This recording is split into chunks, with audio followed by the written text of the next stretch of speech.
Buenas tardes. Son las 5 de la tarde y a pesar de un poco de dificultades como normalmente tenemos, vamos a empezar nuestra transmisión en vivo. Bueno, yo les había dicho que esta semana íbamos a trabajar lo que es vocación, profesión y ocupación y empleo. Cuestiones que parecen ser sinónimos, pero que realmente a veces no lo son, o mejor dicho, no lo son, y que tenemos que estar bien seguros porque en el paso del tiempo es lo que va a determinar si que seamos felices o no. Yo investigo lo que hago, siempre lo he dicho. Primero quería agradecer a Asesoría Educativa, que es la empresa que está auspiciando todos estos, no conversatorios, sino todas estas charlas que doy los días viernes y que me permiten elaborar mis propios conceptos acerca de educación y lo que yo creo que de alguna manera puede ser un granito de arena en este tiempo de pandemia en el cual lo que necesitamos es una manera de distraer nuestros pensamientos de lo que está pasando. Además, sí creo que existe una relación de lo que voy a hablar con lo que nos está pasando. Realmente hay aquí un problema ocupacional muy fuerte que no tiene que ver tanto con lo económico solamente, sino con el cariño que uno puede tener al oficio que está realizando. El, el problema principal de los años 70 y 80 fue este despido masivo de personas a las cuales se lanzó a la calle con un dinero que no alcanzaba para mucho y que les alcanzó para comprar algunas cosas y poner en la calle un pequeño puesto. Y crecieron, no, porque no es que no existían, crecieron los ambulantes, sin ser realmente ambulantes, porque un ambulante camina, la palabra ambulante es caminar, pero estas personas no, estas personas se establecían en un lugar, agarraban un reducto de la ciudad, lo tomaban y lo usaban. Fueron tiempos muy difíciles. Las personas que tienen más o menos mi edad recuerdan cómo Jesús María se llenó de ambulantes y que yo tenía unas amigas que vivían en una calle y abrían la puerta de su casa y frente a la vereda había un puesto de ambulantes donde la persona vendía zapatos y también dormía y vivía. Estaba muy cerca del mercado Jesús María y ahí habían baños, duchas. Hicieron una vida en ese lugar. El problema no es ese. El problema es que siempre fueron informales y en este momento esa informalidad les está costando caro. Puede sonar insensible de mi parte, pero creo que en este deseo de buscar una ocupación que no tenían, creyeron encontrar la única con la que podían acceder y no buscaron más. Y esto fue lo que los llevó a quedarse de ambulantes. Muchos de ellos sobresalieron y salieron de ese proceso, ¿no?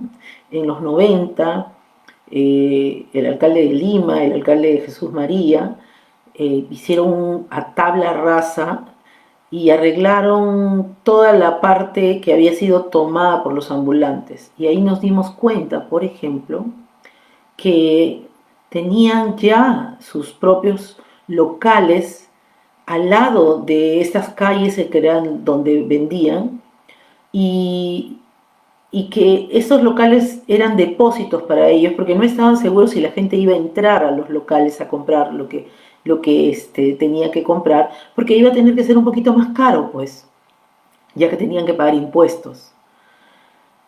Se organizó, se reorganizó, y estamos volviendo al tema de los ambulantes con nuevas personas, con la necesidad que ha dado el COVID-19 a la vida.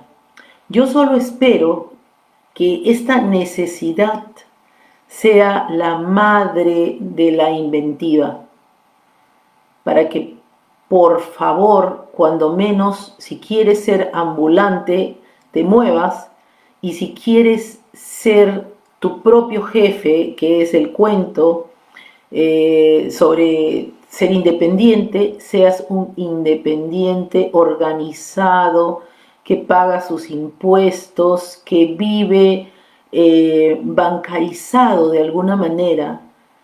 Ayer vino el señor que ve mi jardín, y yo no lo puedo dejar pasar a mi casa porque hemos decidido que no lo vamos a hacer hasta que por lo menos se decida que se terminó la pandemia.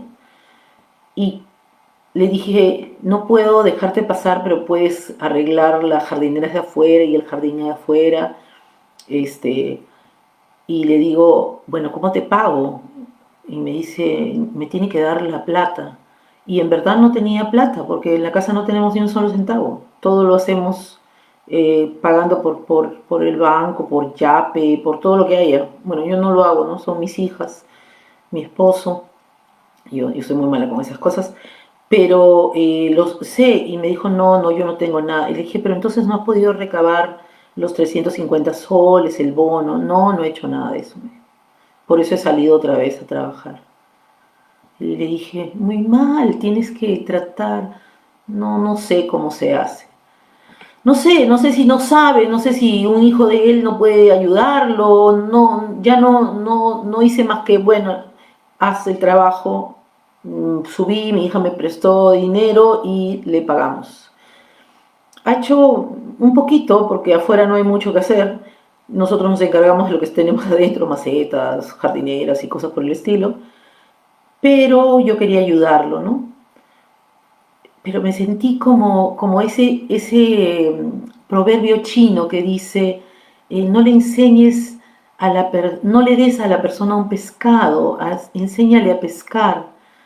Y yo siempre que él viene lo invitaba a almorzar, pero como ahora no podía hacerlo pasar, le armé una lonchera y se la puse en la ventana de mi cocina para que se la llevara. Pero sentí que no había hecho nada por él cuando le había pagado por sus trabajos. Y quisiera verdaderamente pensar que esta pandemia nos ayuda a pensar a todos, no solamente en que la barriga tiene que estar llena, sí, eso es importante, pero también que nosotros tenemos que hacer algo por nuestra siguiente generación, y no podemos condenar a nuestros hijos a esto mismo. Y entonces hay que ser formales, hay que sacar, como decía mi abuelita, aunque sea 2 centavos diarios para ahorrar.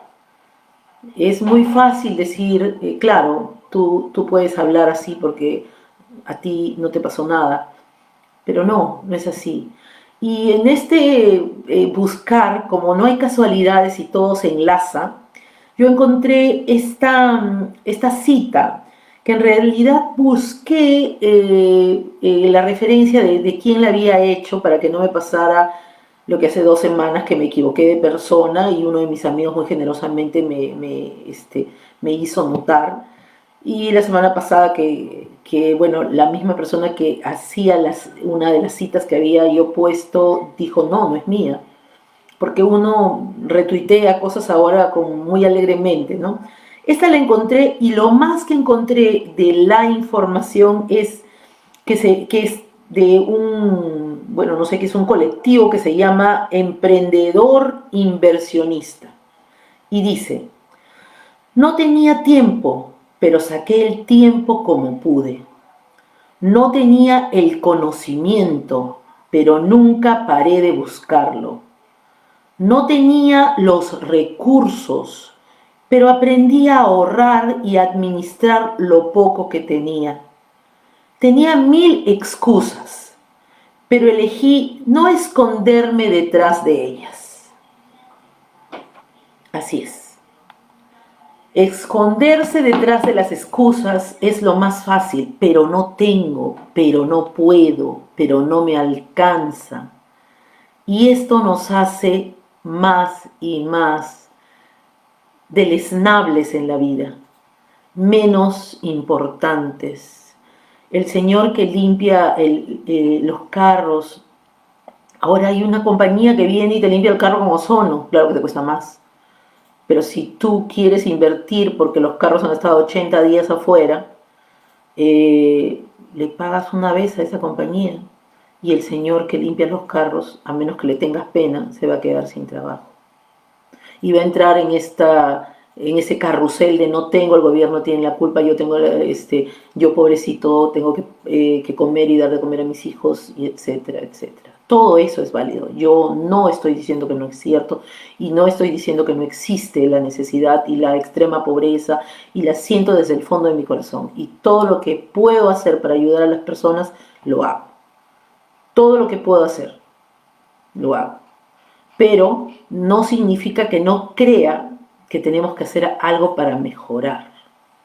Y la parte de mejorar es buscar una profesión u ocupación o empleo u oficio que nos dé satisfacción personal, que nos haga felices al final del día, que no nos haga que en la mañana temprano diga, no puede ser, yo tengo que volver a levantarme para hacer esto, que no me gusta, que no quiero hacer. Bueno, hay muchos historias de éxito, ¿no? Yo tenía un alumno que me decía que él había visto un grupo de inversionistas que tenían su primer $1.000.000 antes de los 21 años y que él quería ser parte de eso. Yo no sé, yo no sé si tiene su primer $1.000.000, no sé cómo estos inversionistas a los cuales él aludía, en ese tiempo me hablaba de Mark Zuckerberg, y me decía, entonces yo ni siquiera me daba cuenta de quién era. O sea, ahora lo sé, el Facebook, la película, por aquí y por allá. Pero yo le decía, pero esta persona que una mañana apareció en su puerta el $1.000.000, ¿cómo fue?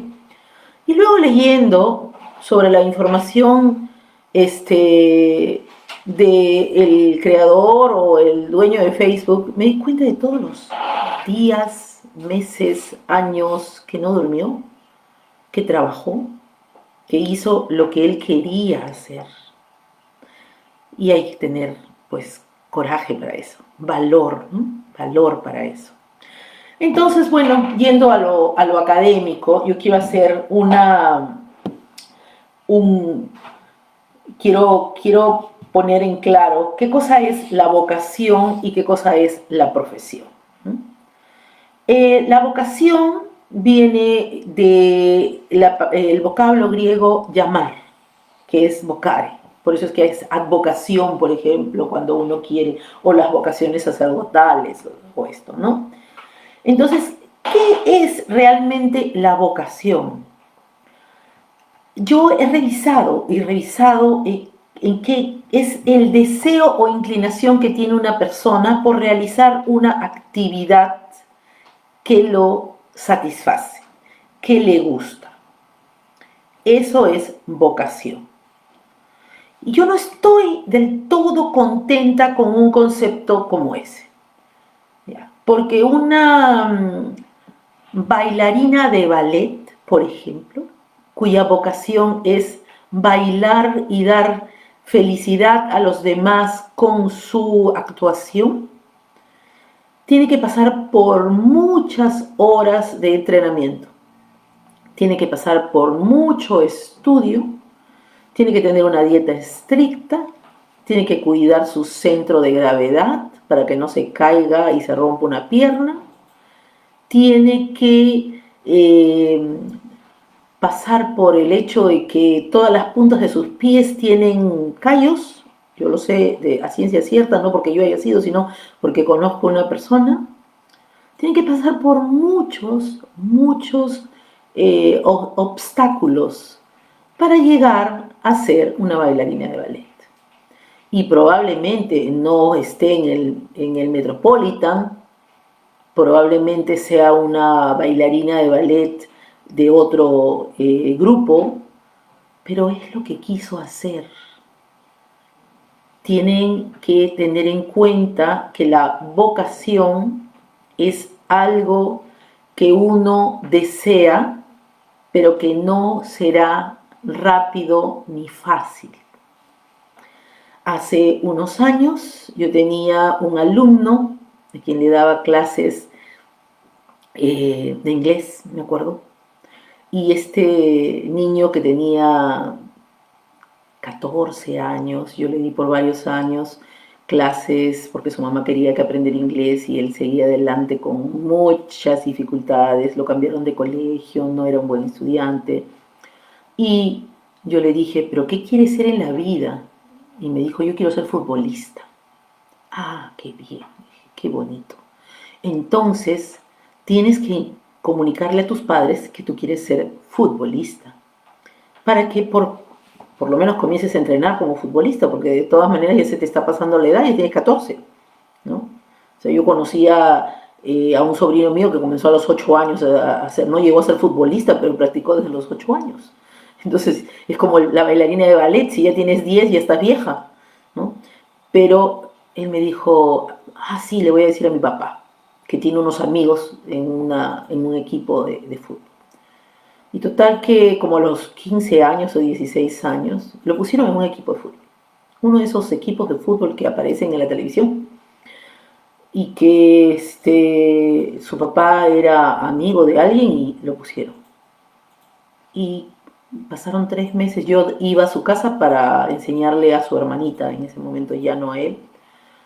Y pasaron como 3 meses, su mamá estaba muy molesta, me contó que lo habían llevado, lo habían hecho probar y lo habían ingresado en el equipo de sub-17 y porque tenía muchas aptitudes. Y a los 3 meses ya no quiso. Entonces me dijo, va a tener que dar unos exámenes porque había dejado de dar los exámenes, así que a ver si comienzas a trabajar con él otra vez. Y yo le pregunté, ¿qué pasó?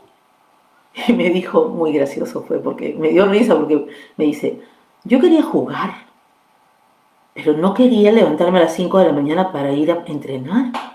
Yo entrenaba de las 5 hasta las 7 y luego me llevaban al colegio. Y luego entrenaba desde las 5 hasta las 7 de la noche y luego me traían a hacer tareas. No, así no, yo no quiero eso. Eso no era vocación, pues. Eso era querer jugar, como él lo dijo muy bien. No era su vocación. No sé qué ha hecho en la vida, no lo he seguido, nada por el estilo, es solo un ejemplo de alguien que estaba muy mal encaminado en la vocación. Y a veces lo que hizo su padre fue lo mejor, ¿no? Tuvo que ir a vivir en carne viva lo que era tener que levantarse pues a las 5 de la mañana, lo que era escuchar a un entrenador gritarte, lo que era que te duelan los pies en la tarde, pero tener que seguir haciendo tu tarea.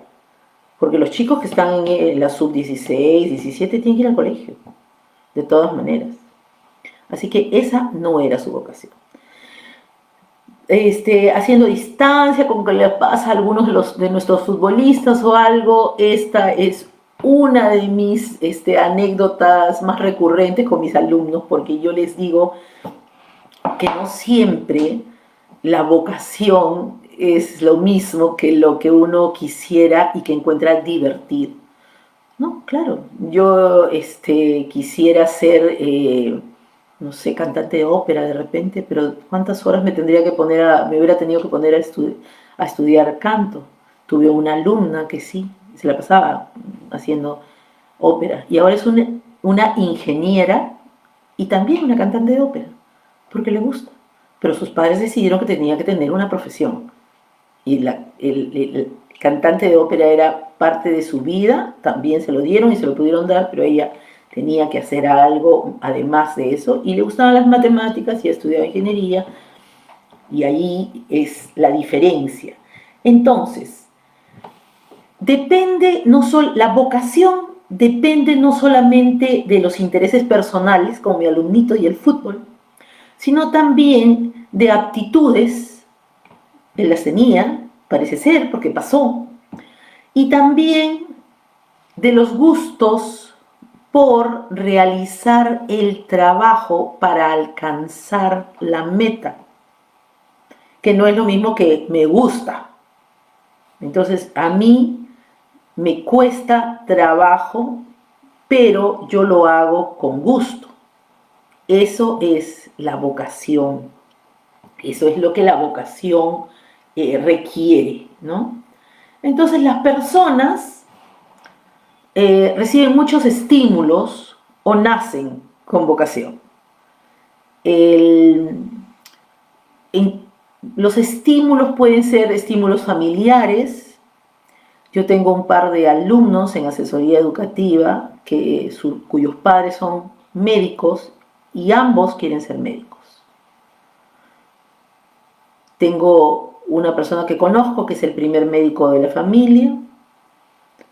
Eh, en esta casa hay un economista, una abogada, una bióloga, que después se convirtió en profesora y estudió una segunda carrera para poder ser profesora, y porque quiere enseñar y le gusta. Y, y yo, que humildemente soy una profesora de carrera, pero que organizaba a mis dos hermanos y los sentaba y tenía mi pizarrita que le pedía a mi papá que me pusiera en el patio y yo jugaba a ser maestra. Me entretenía mucho, me gustaban los libros, tenía mi patio de juegos lleno de libros y de cuestiones que tenían que ver con... Siempre tuve tizas, los colores me fascinaban, algo que me han heredado mis dos hijas, y, y todo lo que eran lápices, papeles, orden. eh, Escogí muy bien el esposo en ese sentido porque a él también le gusta todo lo que sea orden, papeles, todo en su sitio, los colores y todo lo que se necesite. Eh, sí, era una vocación, pero yo no lo sabía. Yo sencillamente pensaba que era un gusto por algo, ¿no? En realidad, las personas tenemos esas inclinaciones y en algún otro momento las podemos desarrollar y no. En ese desarrollo de las inclinaciones es que viene lo que se llama la profesión. Y esa es otra cosa, diferente. La profesión es lo que nosotros queremos hacer en la vida y con lo cual vamos a ganar el dinero para mantenernos. La profesión viene de la palabra ejercer. Profesar es ejercer. Y uno puede ejercer un oficio, como mi padre, que era técnico metalúrgico, puede ejercer una ciencia como un médico, como mi yerno que es médico, y mi hija que es bióloga, o puede ejercer un arte liberal, la economía, el derecho, todos son artes, de alguna manera, de esa manera, o humanidades. Y ejercer esto requiere preparación, ya no es como la vocación. A mí me encantaba poner a mis dos hermanos, mi hermano y mi hermana, para ser inclusivos, poner a mi hermano y a mi hermana en dos banquitos y, eh, y enseñarles desde mi pizarrita. Mi papá, que era muy ingenioso, nos hizo como unas carpetas de madera. Después vinieron, ya la acomodó y todo lo demás, y yo quería mi carpetita. Y feliz que me compraran mi carpeta, entonces nos compraron 3 carpetas. Pero antes tuvimos unos banquitos y unas carpetas y yo sentaba a mis hermanos en eso. Y les enseñaba. Y ellos me seguían. La profesión no es eso. La profesión hay que prepararse y hay que trabajar y hay que estudiar y hay que aprender. A eso voy. Hay que aprender para todo. Hace unos años un amigo, debe ser los 90, él escribió un libro. No le voy a dar el nombre del libro porque si no se van a dar cuenta quién es, porque sí se hizo famoso el libro.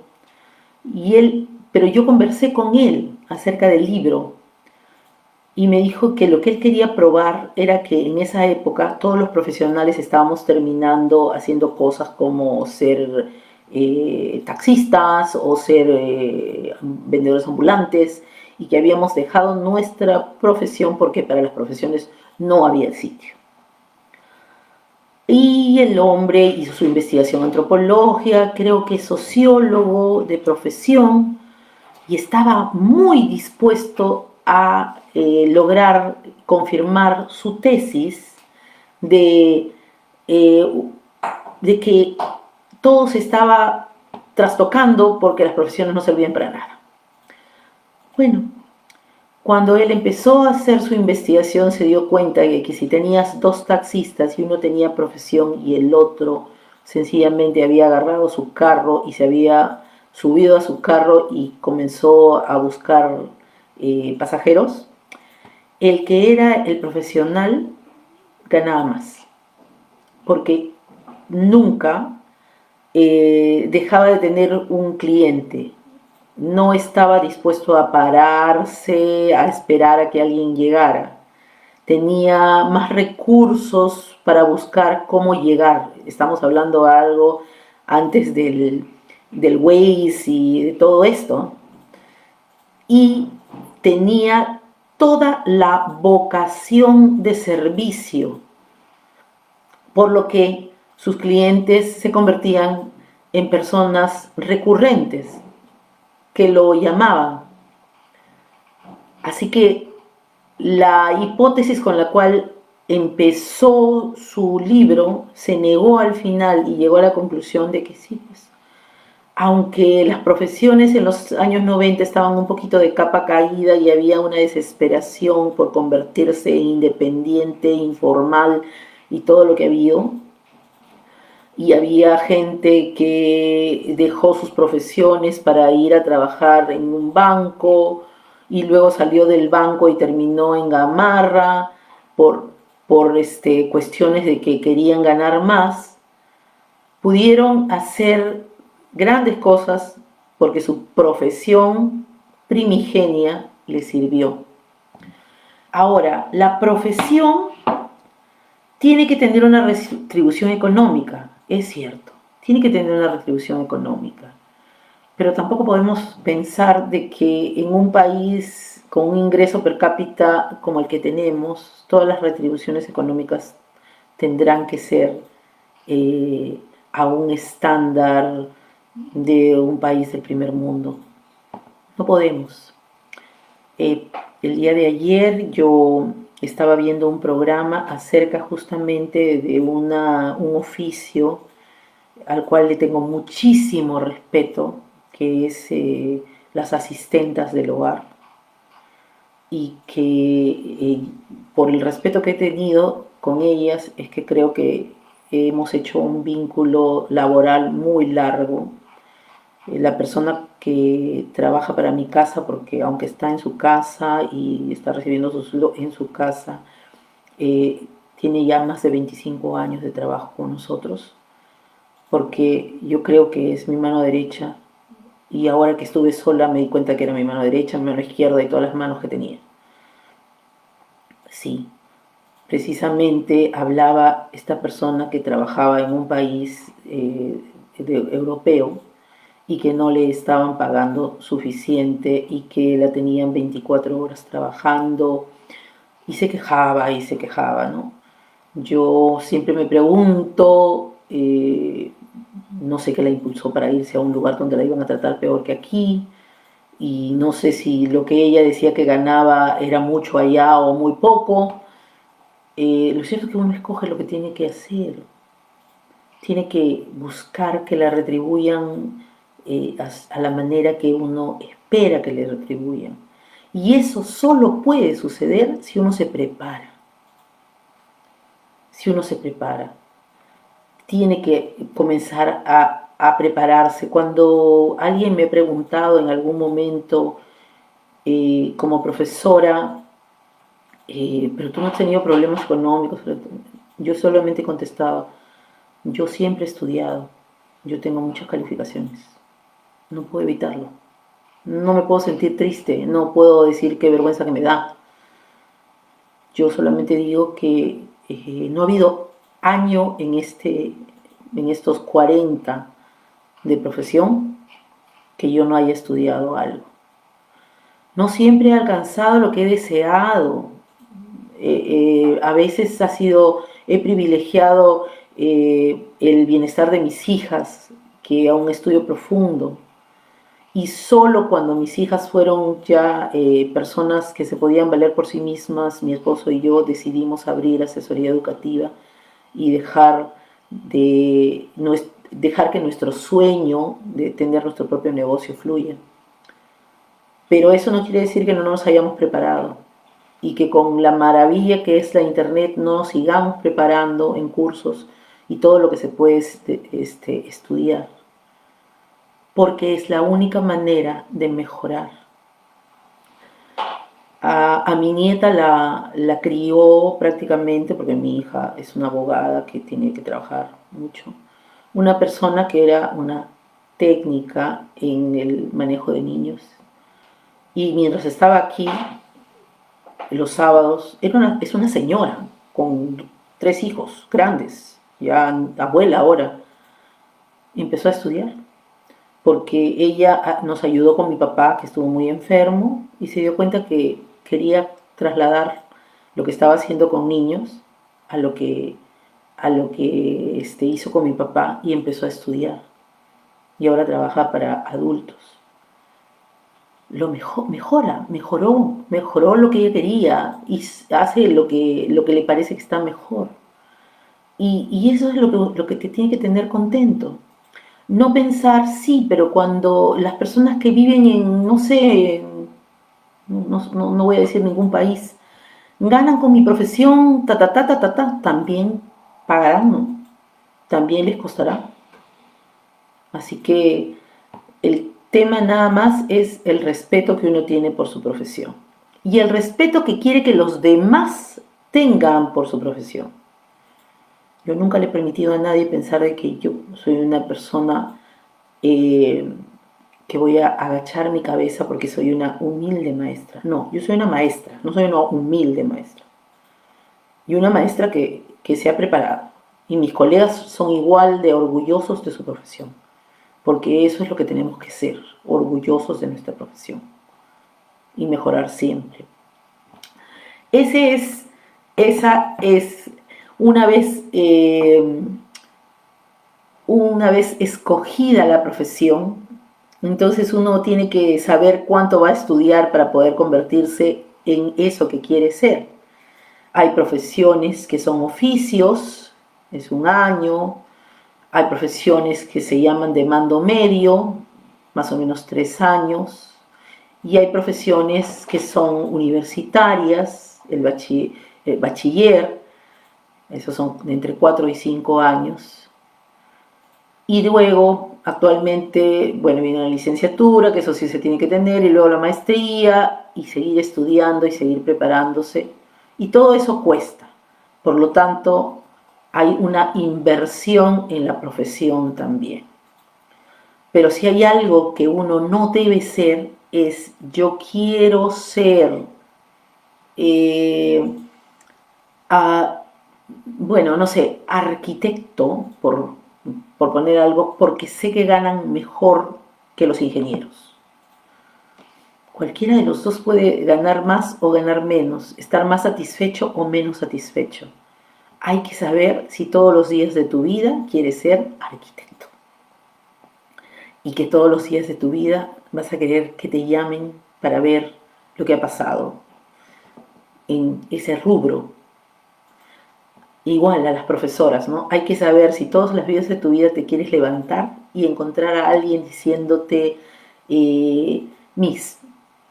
Y si eso todavía te parece bonito, que suena bien para ti, o que sencillamente te pusiste a trabajar de profesora porque no tenías otra ocupación. Ahora, la profesión, yo lo que quiero hablar ahora, en este momento es de la ocupación, diferente.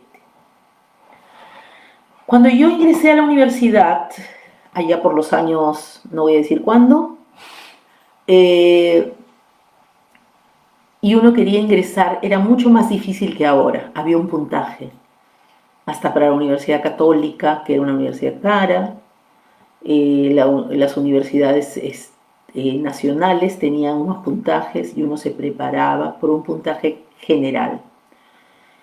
Y en las profesiones que tenían menos puntaje eran educación y trabajo social. A mí me parece lindo la idea del trabajo social. Así era, bibliotecología, educación y trabajo social. La bibliotecología estaba más arribita, educación y trabajo social. Entonces algunas personas que querían ir a la universidad decían, yo voy a postular y si agarro educación, me meto a educación un año. Y si agarro trabajo social, me meto a trabajo social. Y si agarro biblioteca. Y entonces a veces la agarraban y luego no la soltaban y terminaban la carrera de educación. Y cuando tú les preguntabas, decían, no, es que yo quería ser médico. ¿Y por qué no seguiste postulando para medicina? Ah, porque no me alcanzó el puntaje y luego mi mamá dijo que mejor yo me quedara como profesor.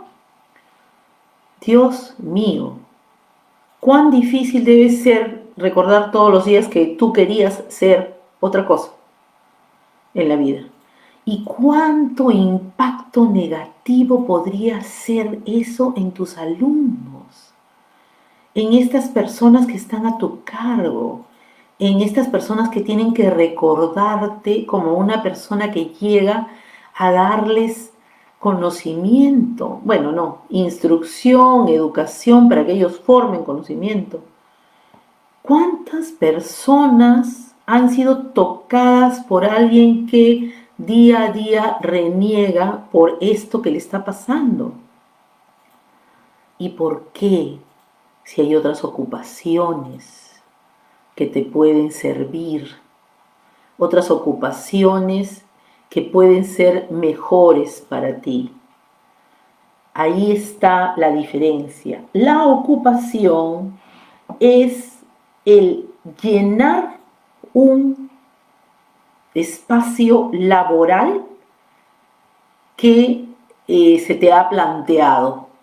Entonces yo no tengo esa profesión, pero este espacio laboral que se me ha planteado, hay un nicho de oportunidades y yo lo quiero llenar. El año pasado estuvimos en un viaje y tomamos muchos taxis y cada taxista nos conversaba porque era parte de lo que era en ese lugar, es todo servicio y entonces los taxistas también eran todo servicio, ¿no? Y estaba una señora que tenía una camioneta preciosa y que ella me dijo de que ella se había retirado de su trabajo y cuando se retiró de su trabajo pensó en esta ocupación de taxista para llevar turistas de un lado a otro en este lugar.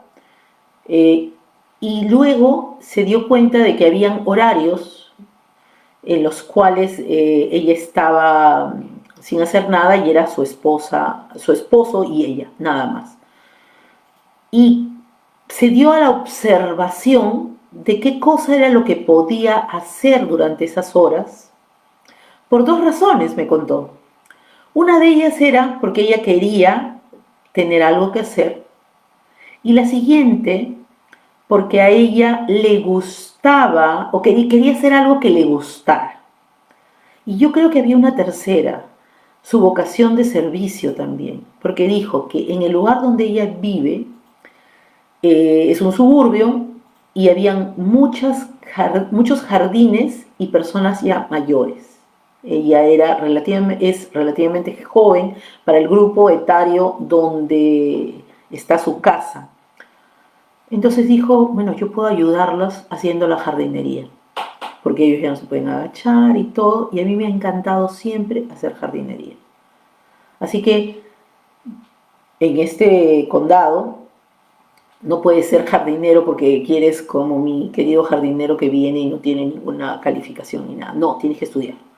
Así que se fue a estudiar, estudió, sacó su licencia de jardinero y de jardinera y la señora hace jardinería en todo en toda la cuadra donde ella vive y ese es su segundo oficio, digamos, su ocupación. Yo siempre he recordado una, eh, unas palabras que decía un amigo mío que es ingeniero, decía, yo creo que la mejor ocupación del mundo debe ser jardinero. Qué bonito debe ser ver crecer las plantas, las flores. Claro, no sé si para mi querido jardinero es así de bonito, si a él le gusta. A veces se queja por las espinas porque yo tengo cactus en ese jardín que limpia. Pero la ocupación es llenar este nicho de oportunidades. Y esta señora lo llenó muy bien y lo hace perfectamente. No todo el mundo está hecho para estos trabajos de servicio. Estuvimos, como les digo, todos los días tomábamos un taxi, llamamos un taxi. Yo en ese momento tenía un problema con mi tobillo y tenía una walker boot, que es como si tuvieras una bota de la aeroespacial para caminar, que no te tengan que poner yeso. Y también tenía una silla de ruedas pero yo podía caminar con mi bastón y mi boca. Llegamos y hicimos unas transacciones y cuando salimos nos estaba esperando el taxi. Nos miró y dijo, no, yo con silla de ruedas no llevo a nadie. Y se fue. Hubo que cancelar el servicio porque no es así de fácil, yo no sé si será fácil para él, qué mal genio. Yo me sentí discriminada tras que me molestaba tener que depender de las personas con lo que me estaba pasando. Eh, pero esa persona realmente equivocó la ocupación. No sé si esa era su profesión. Mi padre, aparte de ser técnico metalúrgico, era chofer profesional. Tenía su brevete de chofer profesional, que ahora se llama A1, no sé qué. Pero el suyo decía brevete profesional. Son profesiones que no siempre son tus ocupaciones. Hay que tener cuidado con cómo se orienta a los jóvenes con respecto a esto. Solo antes de ayer estaba hablando con una de mis alumnas con las cuales estoy trabajando las estoy apoyando porque como el bachillerato ahora se está dando online, ellas me han requerido para ayudarlas. y me decían de que no sabían que lo que habían escogido era tan difícil. Habían escogido un curso que era un poco difícil, según ellas, muy largo, muy trabajoso. Y les dije, mire, todos los cursos son así de largos, así de trabajosos. Cualquiera que ustedes hubieran escogido hubiera tenido que tener su grado de dificultad. Dijo, sí, pero muy, muy difícil. Entonces yo le digo, bueno, y dime, este curso que tú has escogido es porque te gusta esta, este tipo de actividad. Y me dijo, sí, sí me gusta. Entonces te vas a dedicar a eso. Me dijo, no, ni hablar. Con esto no gano plata, ¿no? Y entonces yo le dije, bueno, no, no, con cualquier cosa se gana plata. Y me dijo, no, no puede ser, me dijo, porque yo no puedo ser de esta profesión porque no voy a ganar ningún dinero. Yo le dije, bueno, el ejemplo soy yo, le digo, yo soy una maestra y toda mi vida he tenido la oportunidad de estar muy bien tratada y no me puedo quejar. Depende de lo que uno crea que es ganar dinero, depende de lo que quiera uno hacer con ese dinero, depende de cuáles son sus estándares para vivir y depende de qué es lo que te haga feliz, ¿no? Pero ellas se preguntan si será necesario que hagan una cosa que no les gusta tanto, pero que sin embargo les va a reportar mayor dinero, y eso será mayores beneficios para su vida. Para, el, para que el tema aterrice entre los padres, yo siempre les digo que hay que hacer que los jóvenes conversen acerca de qué es vocación. No lo dejen al colegio, no lo dejen a un motivador, ni a un coach para que les hable, ni a la psicóloga. Tienen que hablar con ellos ustedes también. Por supuesto, el coach, el motivador, la psicóloga, el colegio, todos se van a ocupar, pero ninguno de ellos va a saber mejor que cómo hablarles a sus hijos, aunque parezca que es contraproducente. Yo hablar con un adolescente, no, ni hablar, mejor que hable la profesora. No, no es así. Ustedes son sus padres, pero también tienen que tienen que plantear el problema, porque es un problema, desde el punto de vista no de lo que ustedes hubieran querido ser, sino de lo que ellos quieren ser. Tenía otro alumnito y él decía de que su mamá y su papá habían trabajado tanto que él ya estaba cansado. Bueno, igual, cansado, ¿no? Tuvo que ir a estudiar porque su papá dijo que tenía que ir a estudiar. Su papá, por otro lado, que ocupa uno de los 10 puestos más importantes en empresas, bueno, no sé ahora, pero en un momento del Perú, y que es una persona que salió realmente de abajo, me decía, Miss, porque él también me dice Miss, ¿se imagina lo que yo hubiera hecho si hubiera tenido la oportunidad? Y no sé, porque a él realmente las oportunidades no son todas, yo te voy a dar la plata para que estudies, hijo mío, pero sin embargo él tenía la necesidad y era un hombre inteligente, que pensó en que podía cambiar su oficio por profesión y su profesión por ocupación y su ocupación por empresa. Y así llegó a donde ha llegado.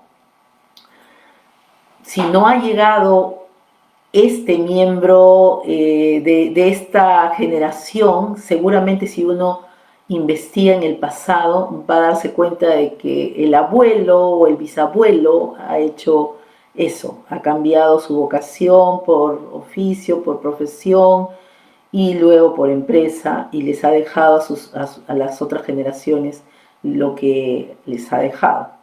Así que hay que tener en cuenta eso. Pero bueno, hay test vocacionales, hay muchos.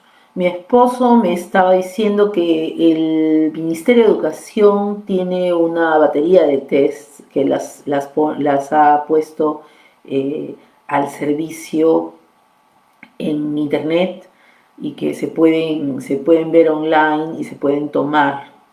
Sí, y también hay test vocacionales de todo tipo que se pueden tomar. Lo que pasa es que ese es el examen. Ahora, la lectura del examen, ese requiere de un profesional. Si nosotros queremos que el examen se interprete, hay que tener mucho cuidado con la interpretación del examen. Hay que tener mucho cuidado con cómo funciona, porque nosotros vamos a influenciar en los alumnos con este examen, con este test vocacional. En asesoría educativa nosotros tenemos una batería de tests vocacionales, pero nunca empiezan por el examen. Nosotros empezamos y así se lo decimos a los padres. Es una semana, no es un día. Si están listos, lo podemos hacer. Si no están listos, sencillamente no se hace, ¿no? No es obligatorio. Pero comienza con una entrevista con los padres para conversar con ellos cuáles son sus expectativas. Porque a veces hay padres que dicen, no, yo no quiero que seas doctor porque se sufre mucho. Y los chicos dicen, yo no veo ningún sufrimiento, yo veo que tú todos los días te fuiste muy satisfecho a lo que estás haciendo y el deber cumplido y todo lo demás. Y o enfermera o maestra, ¿no? Cualquier profesión tiene una parte que es difícil, una dificultad. Yo no veo ahí sufrimiento, sino dificultad. Pero hay que hablar con los padres, hay que conversar con ellos, hay que tener una entrevista, hay que saber cuáles son sus expectativas, qué están dispuestos a hacer. Y luego hay que tener una entrevista con los chicos. Entrevista. ¿Qué te gusta? ¿Qué haces? ¿Qué escribes? ¿Con qué juegas? ¿Qué has hecho? ¿Qué te interesa? Y si dices no me interesa nada, pues hay que buscarle, hay que darle la vuelta como una espiral hasta que el alumno responda, porque a veces es importante tener la paciencia necesaria. Por eso que nosotros siempre decimos que esto dura lo que tiene que durar y no puede ser express. En una oportunidad, esto me lo contó una de las personas que tomaba los test vocacionales y hacía las entrevistas, tenía un chiquito que encontró con un gorro que le tapaba hasta los ojos. Entonces ella se tenía que agachar así para mirarlo porque no quería nada, porque su mamá lo había obligado y porque ya había pagado y porque tenía que tomarlo y que en ese momento dijo que no. Y ella comenzó a conversar con él y le contó historias y lo hizo reír. Y cuando lo hizo reír, él comenzó a doblar la parte de arriba del chullo que tenía puesto y comenzó a conversar. Y eso tomó su tiempo. No se pudo tener la entrevista en ese día, en esa sesión, pero se abrió. Toma tiempo. Si en ese momento el padre entra y dice, mire señorita, usted está perdiendo el tiempo aquí con este niño, así que aquí nomás doy por terminado, muchas gracias, a Dios, que le vaya bien. Pues es cuestión de saber cómo es que ustedes plantean el trabajo, ¿no? A mí me ha pasado, el alumno más recurrente que tengo, que sigue encontrándome, que me conversa, que cuando me ve en algún lugar se acerca a saludarme, llegó a mí para que yo le enseñara primero inglés y luego hemos terminado ayudándolo con postular a una universidad para hacer una maestría en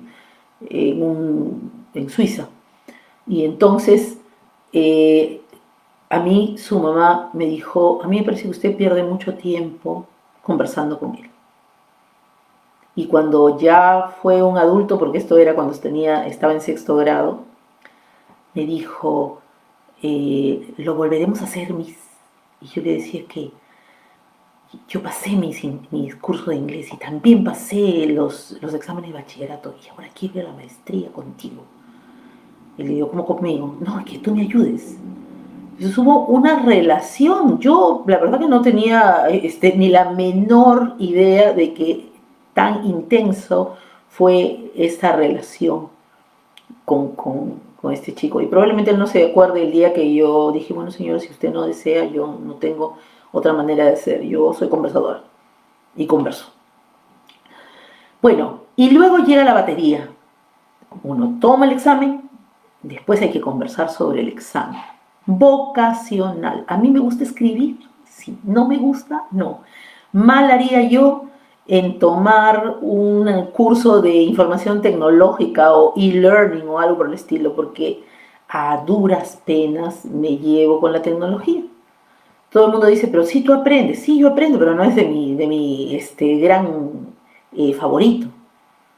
Mi nieta me explica cosas, ¿no? Porque pero sí es facilísimo. Nada es fácil para mí. Todo es difícil en tecnología. Sin embargo, puedo hacer un análisis de historia con gran facilidad. Eso es fácil para mí. O puedo leer un libro si me lo dejan en 3 o 4 días. Así que hay que ver en la vocación qué es lo que los alumnos tienen que decir después de haber tomado el test vocacional y nunca llegar hasta ahí. Después llega el test ya de la profesión. Esto lo voy a dejar para la próxima charla que vamos a tener. Voy a hablar ahora sí de cómo son los tests, tal vez mencione algunos, ¿ya? Yo misma. Bueno, hemos llegado al mes completo. Acá me puso una notita de prensa. Y hemos tenido nuestras dificultades para poder a veces ponernos en contacto con ustedes, pero lo seguimos haciendo con toda la voluntad de ayudar, con toda la voluntad de comunicar, de tener todas las maneras de trabajar en pro de la educación. Aquí me dice que para celebrar nuestro primer mes de conversatorios vamos a ofrecer una asesoría de 2 horas gratis. Vamos a hacer un sorteo entre las personas que nos escriban. Vamos a publicar. Y vamos a publicar. Entonces haremos un sorteo y entonces les vamos a poner también los temas que vamos a poder hacer, porque en estos momentos de pandemia la que está aquí soy yo, ¿no? Y no tenemos a todos los demás profesores que en otros momentos podrían o han trabajado con nosotros. Así que, y luego publicaremos las bases del sorteo y si a alguien le interesa, nosotros contentos de hacer esas 2 horas de clase y que alguien reciba un poco de información sobre un tema específico que le interese. Y quien dice que si después de ese tema quiere regresar y trabajar en otros temas con nosotros. Yo he estado muy contenta de conversar con ustedes. Se me ha pasado todo el tiempo con una tremenda rapidez. Cuando me di cuenta, ni siquiera he podido terminar con lo que quería decir sobre los test vocacionales. Así es como yo enseño. Tengo que conversar y esto es lo que les puedo ofrecer. Así que quiero agradecer a mi hija, a mi esposo, a mi nieta, que siempre están aquí para darme su apoyo, para que esté bien peinada, bien arreglada y que todo salga lo mejor que puede salir. Todavía no perfecto, pero será en algún momento. Muchas gracias por escucharme, por verme y nos vemos la próxima semana. Escríbanos, entren al concurso, vamos a ver cuál es la clase que desean tomar. Que estén muy bien, cuídense, respeten las distancias sociales, respeten a los demás y hagan de su vida lo más feliz que se pueda. Hasta la próxima semana.